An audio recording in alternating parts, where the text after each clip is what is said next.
hugging their grandchildren, talking about the promise of the future, and little sisters pushing their brothers and sisters in strollers, and you can see the religious community. And as you go through, you can see different images. There's indigenous workers. You can see a gentleman with a tie that talks about the support from the American consuming public, and you have the grandmother in the wheelchair and students coming up, bringing up the rear. So it really speaks about our work. And another interesting thing here with the fountains here, water represents life. And unfortunately, through our history, we've had 5 martyrs, people who've given their lives. And so each channel of water represents the maximum contribution that one of the martyrs made. And so that's a way to also pay respect and homage to those folks that made, that ultimate sacrifice. It is so powerful, and then to have this as the final resting place of your dad, it seems fitting that he be here. It is fitting. Did he request that he be buried here?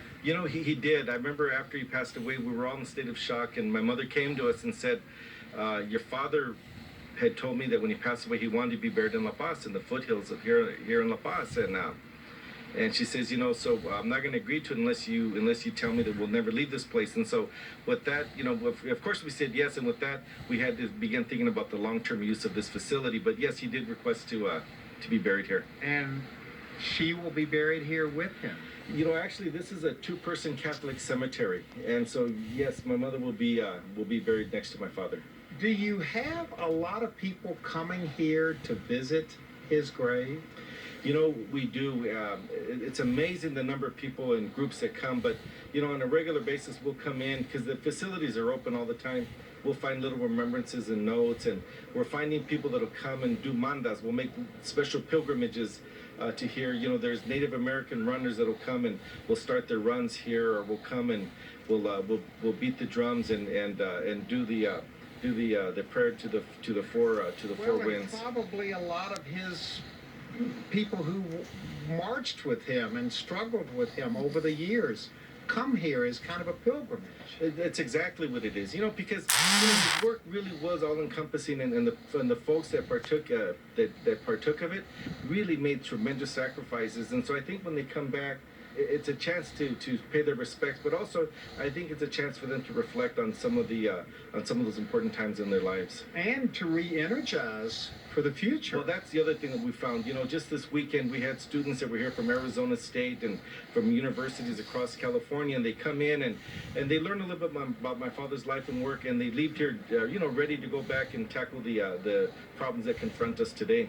Do you think that over the years, because in those early years, in the 60s and 70s, I remember it well, he was a very controversial figure. He was a lightning rod. You either loved this man or you thought he was, the worst thing that had happened. Sure. Do you think that over the years, personal feelings about him as a man have mellowed with a lot of people? They really have.